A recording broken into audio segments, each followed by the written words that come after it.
O desenvolvimento social e humano é o fio condutor da minha intervenção de hoje.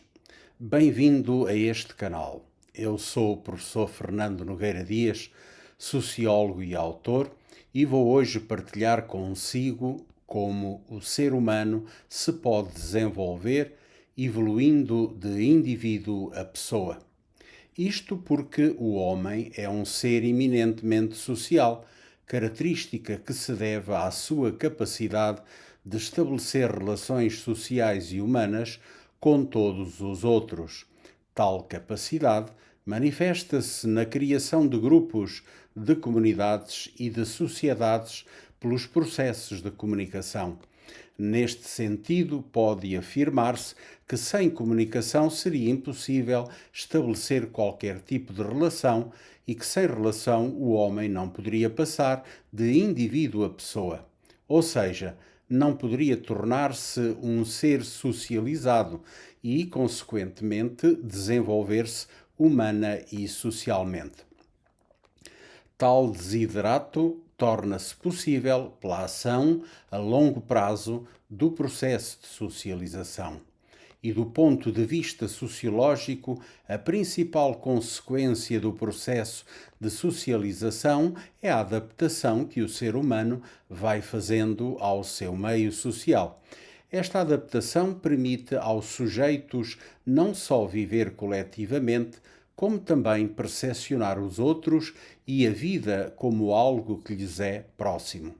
Para além disso, a adaptação social torna possível o sentimento de pertença do indivíduo a este ou àquele grupo, família, religião, país, etc.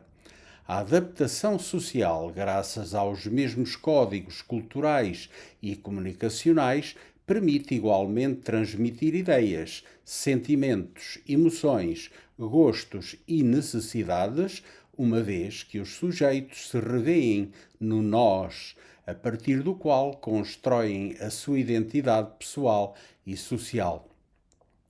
Todavia, tanto a adaptação social como o desenvolvimento do ser humano não operam de forma linear.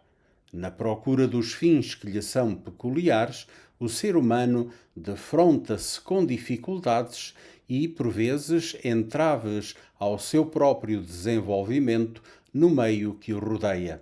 Neste sentido, o ego acaba por ser o resultado da conjugação de uma multiplicidade de fatores, tanto individuais quanto sociais, tanto endógenos quanto exógenos ao próprio indivíduo, sendo por essa razão o sujeito uma síntese complexa e única como ninguém, mas, todavia, semelhante a todos os outros.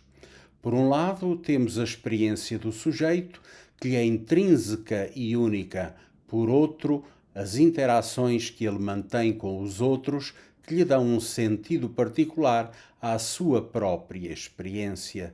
Mas ao relacionar-se com os outros, o sujeito experiencia a valorização que eles fazem de si e acaba frequentemente por interiorizar a hierarquia de valores que os outros lhe sugerem ou impõem, como sendo os melhores ou os mais adequados para si mesmo.